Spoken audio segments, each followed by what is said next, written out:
Hello, everybody, and welcome to our show, Dusty Tracks BC. We are here on Kitsum Kalem territory, and Sharon Bryant has kindly agreed to sit down with us and welcome us. Thank you, and thank you for having us here, Sharon. Oh, Terrace at noon, Emma. Our Somalian language I've been learning when I moved here to Kitsum Kalem back in 1998. Moved here for 1 year and been learning our Somalian language and the traditional welcome and how we address our Samoyeds and our Sigimna.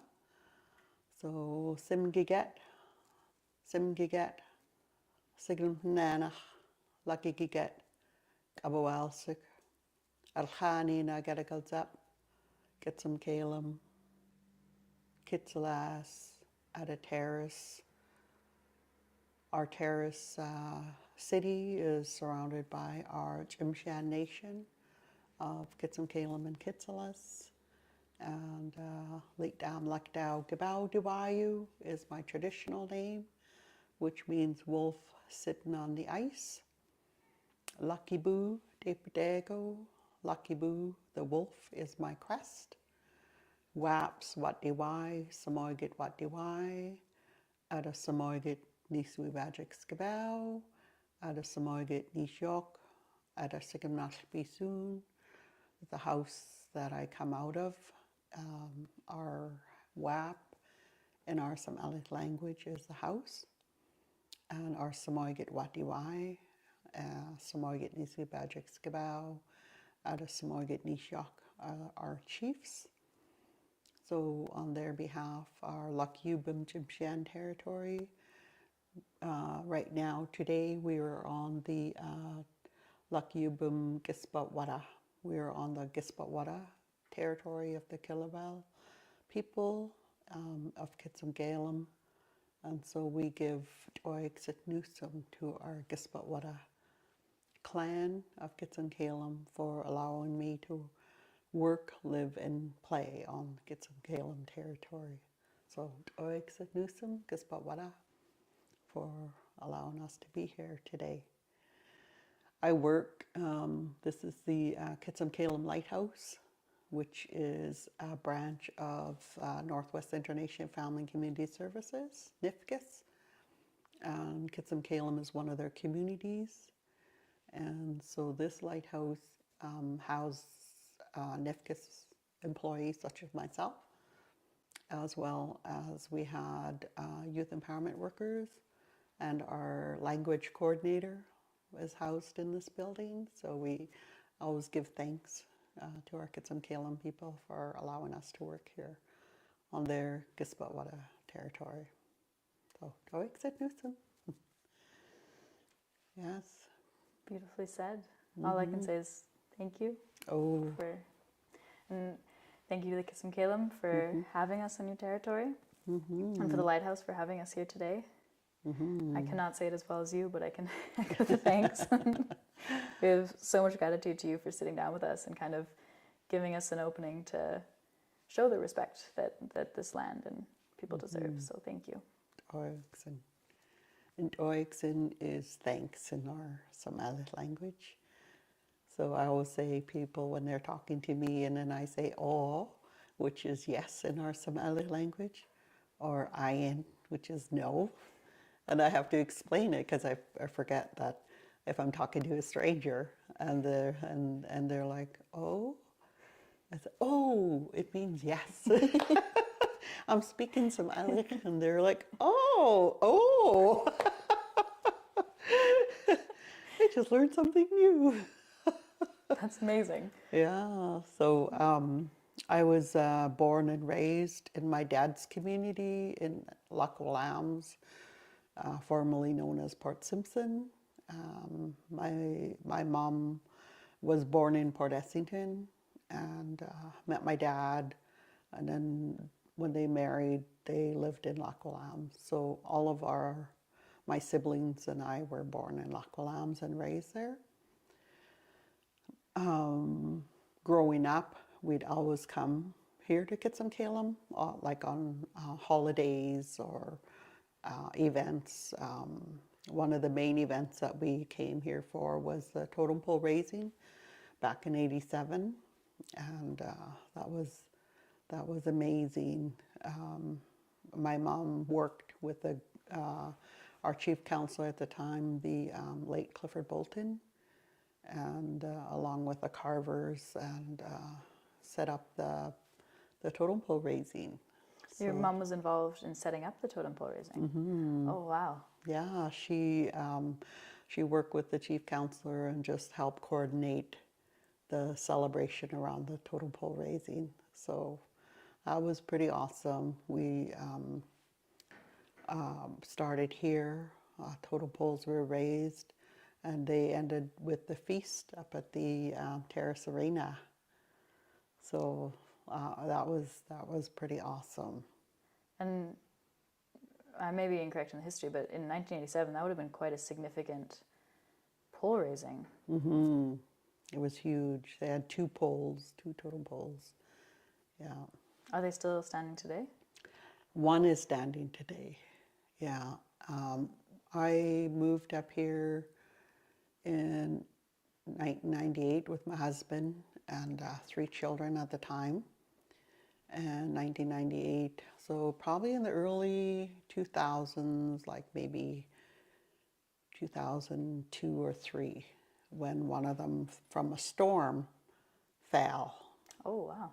Yeah, so the band met with the community to talk about the process of what are they going to do. Mm-hmm. And so I talked with my siblings because we were going to the community meeting. And in our culture and tradition, when a totem pole falls, that's where it sleeps, that's where it stays. And it's not moved or, interrupted. So that's the one that's laying down, and then they just built they put the barrier there so that, it doesn't get bumped or disturbed. Mm-hmm. So one is still standing strong, and the other one is laying down. For 40 years. Mm-hmm. It's a long time. I guess short in the life of a totem pole, but yes, seems a remarkably long time. Mm-hmm. It's as old as our daughter. Our daughter was born that year in '87. It's a good way to mark time. Mm-hmm. Mm-hmm. It was a big celebration. Yeah.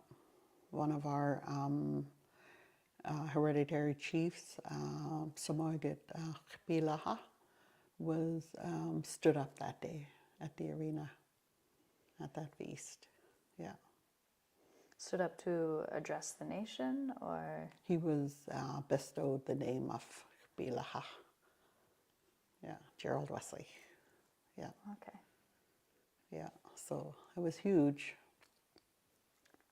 Yeah, it sounds like a huge day. Mm-hmm. Mm-hmm. You talked a little bit before about a feast. Is there a specific tradition to feast that you would be willing to tell us about? In our WAP, our house, we have 3 main Samoyeds, and we have our matriarch that live in this area.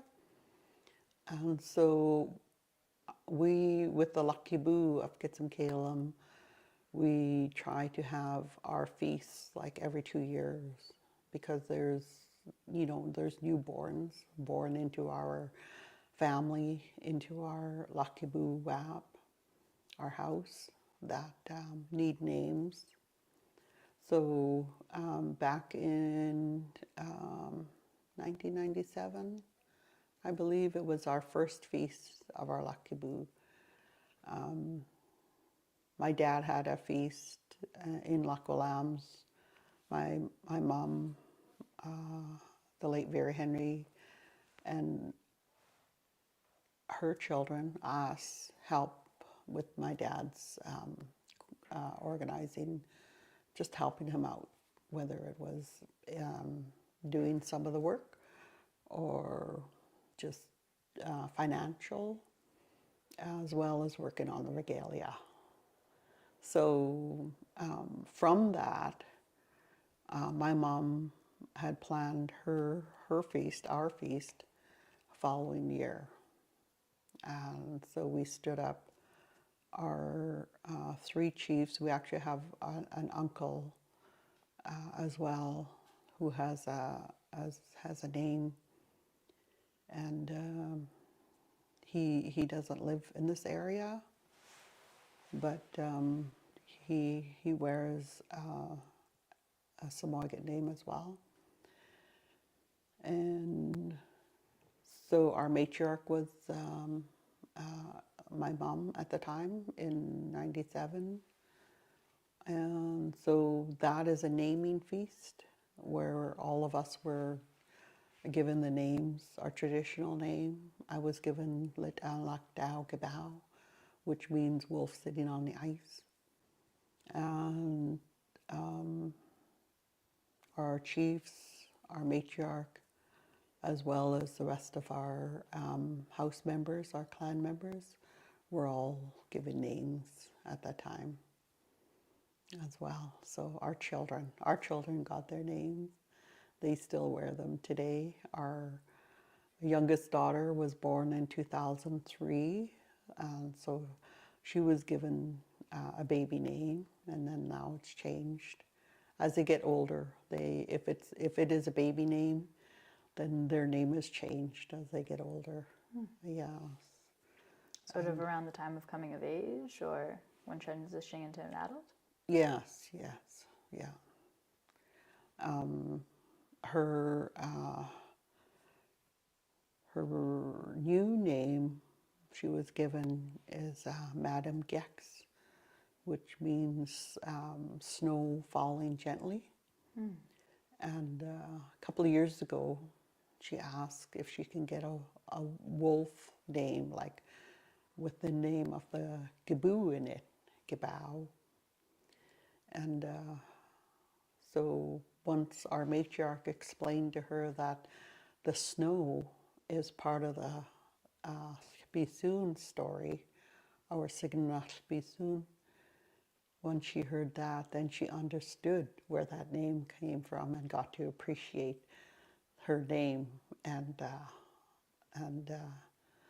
said she'll keep her name. That knowing, and curious enough to ask questions as to why do I have that, right? And then when she was told it was part of the story, then she learned to accept that, yeah, she will maintain that name. Yeah. We also have had a cleansing feast. We have stone moving feasts, as well as a naming feast. So those are the three different types of Three feasts. different types of feasts, yeah. Would you be willing to walk me through what a stone moving feast is? We have had stone moving feasts where our matriarch, my mom, we moved her stone and placed it on her as a grave marker.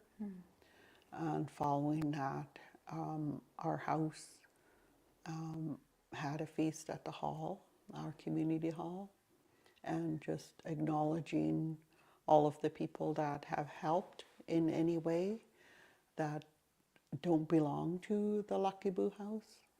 So as a clan, as our family and our wolf family, we put in our contribution of funds, and from that we pay our helpers, our in-laws in our WAP, in our house.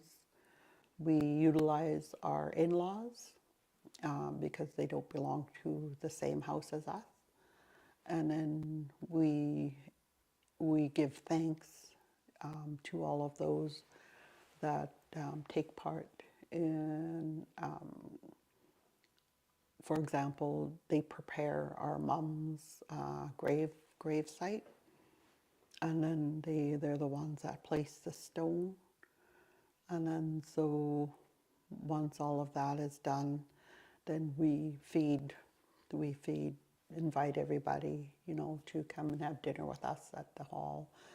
And then we disperse our gifts, we disperse our envelopes of thanks to all of our helpers, to all of our people that come and do even the smallest job, right, for us that day or leading up to that day. And then so that's our feast. We give out our gifts, we feed them, we give out our gifts, and we give out our contributions to our helpers. Maybe it's not a good question, so don't answer me if it isn't. If it is. But why do you find it, what's the importance of having a feast like that? Does that make sense as a question? The importance of any feast is that we invite our chiefs and matriarchs within our community that are not of the Lakibu. So those chiefs and matriarchs, the Samoyeds and the Sigimna, they come and they witness. They witness the name giving. They witness the thanks. They witness the payments that are given out, right? And so if there's any questions, like in any feast for names, for example, before we have the main feast, when we're given out at a naming feast, about a month before we have a soup feast, which we invite the community, we invite anyone who's interested to know what's going to happen at the main feast, the naming feast. So they would, at the soup feast, they would explain, okay, in 1 month from now, we're going to have this naming feast. You're all invited. These are the people that are going to be getting the names. And the names, like for example, when my mom passed away, her name was taken off. And before like the closing of the casket, we have a Samoyed or Sigimna to remove the name, and then they hand it over to our Samoyed or Sigimna, our matriarch, to hold on to. And so when our older sister got the name, they would, she was identified. So at the soup feast, they're saying Sigimna Bisun's name was removed. The Lakibu Samoyed are going to stand up their Sigimna, their matriarch, and this is who will be receiving the name. So they show the people, she will be receiving the name next month. You're all welcome to come. You're all welcome to witness. You're all welcome to share a meal with us. It'll be here at this time and on this date. And so that's basically an invite. So they have a heads up of who's going to be getting the name, then who's all going to be receiving names. And then that's the opportunity for our Lakibu to start putting our money in to help with all the expenses that is going to occur a month down the road. And so, and whoever else is there, it's opened if they want to contribute. Thank you for explaining that, for walking us through it. It's amazing to have a little window into learning all the different pieces that go into a feast. And then all our Lakibu will know then on that soup feast too what is going to be happening. Because today's world, everybody lives everywhere. You know, they go in for school, they go for jobs, or their family has to, so they're not here. They're not all here. So they come, and then they have input into what that day is going to look like. For our Lulgit is what our feast is called. Lulgit. Yeah. So it's a crucial day, not just for the Kitsum Kalem, but for the not just for your house, but for the whole community around you. Right. Yeah. And then we try to make sure our young our men of our house, they're called our Galam Alich. Those are the speakers for the chiefs. They're the ones that go out and they personally invite the Samoyeds of Kitsum Kalem to the feast. And they usually do that the night before. And they would say, to welcome, invite them and be honored if they can attend our feast, which is tomorrow at this time in this place. Well, chiefs have to be ready. Yeah. It's not much notice. No. But they know ahead of time. Okay. And it's publicized as well, That makes on our social media, our community newsletter, so that they know well in advance of the date. So That makes a lot of sense. I should have wrapped my head around that one. Yeah, invites go out and social media notices go out and community newsletters go out. So Has it helped having the social media and the digital age to get a hold of? It helps. If we're setting up or if we're looking for donations we have our own page where all of our Lakibu and their parents know what they need to bring or when the meetings are, if they know what time to be there, when we're setting up. All of those are posted on our feast page. That's huge. Mm-hmm. And how big, how many people would be on that page? How many people are in the Laksibu? Oh, I don't know. There's lots. We have, in our immediate family, my mom and dad had 12 children. So that's, for us as the women, the matriarchs of the family, our children follow us. And they follow the Lakibu. We also have extended family that have been adopted in. So it's them plus their children, our matriarchs in our family, us and our children and their children, right? As long as they're following the mother, the grandmother, then all of those. So I can't even begin to count. Quite a few. And then you notify, especially if it's a minor, then we're notifying the mom and the dad so that they know what's going on. They know what they need to do for their son or their daughter or grandson or granddaughter. That's amazing, hearing all the large reach of community. It's amazing. You talked a little bit before about dancing. And I hear you are the leader of a dance group. Yeah, our Bisoon dance group started. We first started learning songs. My mom and dad were part of the Kitsalis dance group. And so they shared a couple of songs with us when they came at my dad's feast. So we got to learn a couple of their songs that we used that day. And then our nephew, Don Wells, when he moved up here,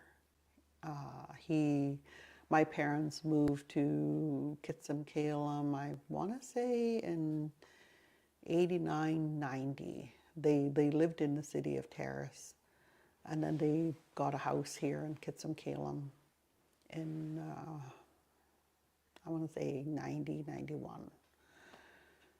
And so my nephew, my oldest nephew, moved up here And so he asked his grandma, my mom, if he could name the dance group after her. Soon dance group. And she was honored. She was like, yes, yes. And so that's what we are called. We, through the Lakwalams tribal dancers, where we first started singing with them, we use their songs just to help our group get going up here. And then my late sister, Frances Wells, and her husband, Geddes Wells, my nephew's parents, they three came up with songs. And so that started the build-up of our dance group songs. Yeah. And so we open it up to, like, if you're in the Terrace area, wherever you are, come join us if you want to. If you want to join and want to learn our Somali language and our songs and our dances. So it's pretty well open. I always invite whoever's interested to come. And then when they come to practice, we're like, if you're out there and you know our songs and we're performing, just come join us. Just come jump in. That's amazing. What does it mean to you to be able to open it in that way? To be able to invite people in and have that many singers throughout an audience if you're performing? Oh, it's a lot of fun. Our dance practices are open. We have it like Monday nights at WAP's Galzap, which is the longhouse at the college. So we open, and we say it's open, and the college, we opens it up to their students to say, oh, if you want, go and observe or go join. And so we have many nations come and join our dance group. Yeah, and then we ask them, if you have any songs and if you want to share it, you're welcome to share it. So the one song that has become to me, it's like the Jimshan anthem. We used it as an entrance song, and now we use it as an exit song. But it's been shared with Jimshans all over the world. We've had Jimshans come and join our dance group, and Don Wells, he's the one that got that song, and we brought it alive as a dance group, shared it with other dance group of the Jimshan Nation, and we have some Alaska friends that we've shared it with them. And so it's like nationwide that where this song has gone to. And last year, I think it was last year, maybe a couple of years ago now, one of our Somali language cohorts, their team won, and it's NCAA that they're at the tournament. Oh, wow. And they do a song to celebrate, and they're telling her to sing, and the only song that came to mind was our song that we shared. And I was like, oh my gosh, I was telling Dawn, he was like, holy, shared it, and so again, it was just shared recently at a tournament up in Alaska, and so we tagged him in it, and it's like become I said, this has got to be known nationwide as a Jimshan anthem. But yeah, his song was, he was sitting, the group members weren't on time, so we had time to compose it. And just from what he's seen is the calling, the different clans in. And his vision at the time were all these clan canoes out on the water, and then he was calling them in to shore. And like, wow. So then our school, Naxagillica School, here in Kitsim-Kalem, use that song. Yeah, I've taught them, helped them with a couple of our songs and shared it with them. And Gulsum Gispawada is another one that Don wrote. Well, his dad Geddes and senior, and our dance group used that, so we share that with our school. And within the last fall of last year, I realized I didn't even have to be singing. The kids just like carried their voice, and like, I don't even have to sing, you know. They got it. They use it very well and very strong. Yeah. That's amazing. It is amazing. Yeah. How did it feel to have all these kids singing the song? Oh, I loved it. I love it. And my daughter is a graduate from NAGK. And so she was a leader for the dance group at the school and used to lead that song. And then she graduated, and then she moved away. And so I was helping, because every year there's changeover, you know, with the school. So Yeah. I go at the beginning to help them out. But it's like, I think it was the end of October. It's like, I don't even need to be here. I don't need to, because they got this one girl to start it, and they just took it away. Yeah, so very strong. It's so nice that they have strong voices, and they good energy to carry those songs. And so at the feast we sing all our songs. We've been very fortunate with joining the Raising Some Aliach, learned a lot of the nursery rhyme songs with Alex Roll and Mike D'Angeli. So learning our Somalic language through that. And also the Hike Foundation, that is through our Jimshan people in Alaska. And so they share the songs on there, and a couple of songs in Somalic just from our Somalic mentors. Wow. So we always look to our older sibling, my older sister Gloria and Francis, if we're translating a hymn, for example, whether we're translating it in the right way, or if we have elders here in Kitsim-Kalem or Kitsilas to use those songs, so the English hymns, or and then we just sing it. My sister and my late sister and her husband, like a song called "This Is the Day." This is the day, and they translated it into Somali. So we got to learn that.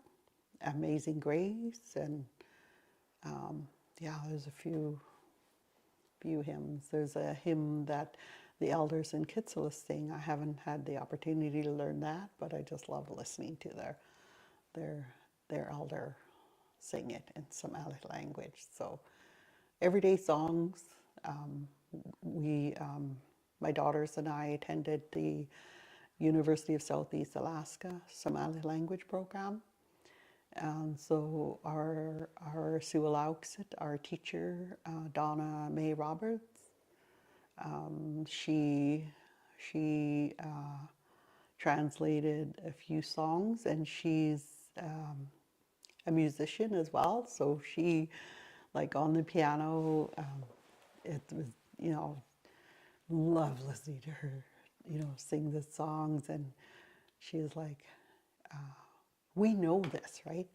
So she was going, la you, gua. I'm like, oh my gosh, that got my attention, right? And because it's the tune of "We Will Rock You," Yeah. And we're like, what are you saying? And she was like, we know this. That's what I'm saying. We know this. And then she incorporated the, like, your nose, your mouth, your ears, your eyes, and then putting it out there. And so asking the audience, you know what Willie-ill, and then so they point to their eyes, and then back to the chorus part. So it's a lot of fun. We took my daughters and I took 3 semesters. Wow. And we took a break, and then my daughter and I took one last semester. And so our oldest daughter, Emily, Demsa Haikibao, she's the one who grasped it. Like, she's the one who got it, and she does work now with our Somalith elder, her mentor. Wow. And through meetings, like weekly meetings with her mentor, is flourishing in our Somalith language. I'm so I'm so proud of her for getting it, understanding it, speaking it. We listened to a total pole raising that happened in Lakwalams, and one of the speakers there was speaking some Alech. So my husband and I were watching it with her, and she was translating what he was saying. Wow. We were so proud of her, and we're like, oh, Oix at noon, thanking our Creator for making a way for her to learn. And now she does it as on a daily basis, just growing in our Somalich language every day. Now we're translating storybooks, so very exciting times for us as Tsimshian people, learning and speaking our Somalich language. That's amazing. We go to seaweed camp every year for 3 weeks with my older siblings.